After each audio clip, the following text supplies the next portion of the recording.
ইরানকে ঘিরে আবারও উত্তপ্ত হয়ে উঠেছে মধ্যপ্রাচ্য।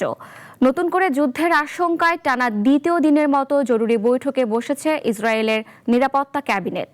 মার্কিন সমর্থনে সম্ভাব্য বড় সামরিক অভিযানের প্রস্তুতির খবরও সামনে আসছে। যুদ্ধবিরতি থাকলেও বাড়ছে উত্তেজনা, আর পুরো অঞ্চল জুড়ে তৈরি হয়েছে গভীর অনিশ্চয়তা। মধ্যপ্রাচ্যে আবারও বড় ধরনের সংঘাতের শঙ্কা তৈরি হয়েছে। ইরানের সঙ্গে যে কোনো মুহূর্তে নতুন করে যুদ্ধ শুরু হতে পারে, এমন আশঙ্কার মধ্যেই দ্বিতীয় দিনের মতো জরুরি বৈঠকে বসেছে ইসরায়েলের নীতি নির্ধারণী নিরাপত্তা ক্যাবিনেট। আন্তর্জাতিক সংবাদ মাধ্যম জানিয়েছে, ইসরায়েল প্রধানমন্ত্রী বেনিয়ামিন নেতানিয়াহুর আহ্বানেই এই বিশেষ বৈঠক অনুষ্ঠিত হয়। এর আগে মার্কিন প্রেসিডেন্ট ডোনাল্ড ট্রাম্পের সঙ্গে দীর্ঘ ফোনালাপের পর রোববার প্রথম দফা বৈঠক করেছিলেন নেতানিয়াহু। মূল আলোচনার কেন্দ্রবিন্দু ছিল ইরানের বিরুদ্ধে পরবর্তী সামরিক ও কৌশলগত পদক্ষেপ। ইসরায়েলি সংবাদ মাধ্যম ইসরায়েল হাইওমের এক প্রতিবেদনে বলা হয়েছে, যুক্তরাষ্ট্র ও ইসরায়েলের উচ্চ পর্যায়ের মহলে এখন প্রশ্ন হচ্ছে, ইরানের ওপর নতুন হামলা হবে কিনা সেটি নয়, বরং হামলাটি ঠিক কখন শুরু হবে।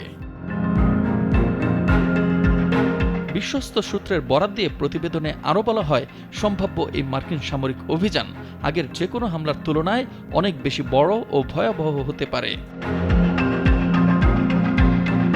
এমন কিছু স্পর্শকাতর এবং কৌশলগত স্থাপনাও এবার লক্ষ্যবস্তু হতে পারে, যেগুলোতে এতদিন সরাসরি হামলায় এড়িয়ে চলছিল ওয়াশিংটন।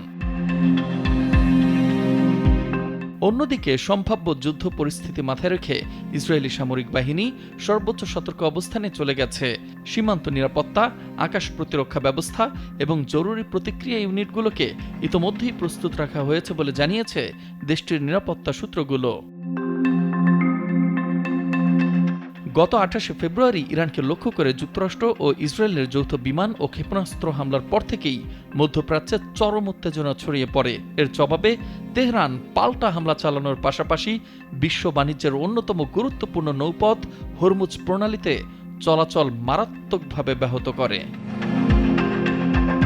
পরে পাকিস্তানের মধ্যস্থতায় গত 8 এপ্রিল দুই পক্ষের মধ্যে একটি সাময়িক যুদ্ধবিরতি কার্যকর হয়, তবে ইসলামাবাদে অনুষ্ঠিত শান্তি আলোচনা কোনো স্থায়ী সমাধানে পৌঁছাতে ব্যর্থ হয়। এদিকে যুদ্ধবিরতি বহাল থাকলেও পরিস্থিতি স্বাভাবিক হয়নি। গত 13 এপ্রিল থেকে ইরানের সামুদ্রিক বাণিজ্যিক কার্যক্রম সীমিত করতে আন্তর্জাতিক জলসীমায় কঠোর নৌ অবরোধ জারি রেখেছে মার্কিন নৌবাহিনী। এই অবরোধ পরিস্থিতিকে আরও জটিল ও বিপজ্জনক করে তুলছে।